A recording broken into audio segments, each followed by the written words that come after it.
ملزمة درس خصوصي مع الدكتور محمد حسين على ميجا اف ام. السعادة قرار. يعني ايه السعادة قرار؟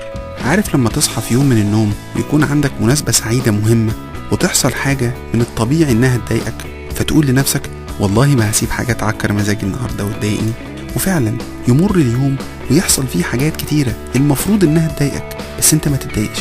طب هو ايه اللي حصل النهاردة؟ اللي حصل انك كنت واخد قرار السعادة في بداية يوم. لو سمحت خد كل يوم الصبح قرار انك تعيش يومك سعيد قبل ما تنزل وقبل ما تتعامل مع حد وتقابل اي حد.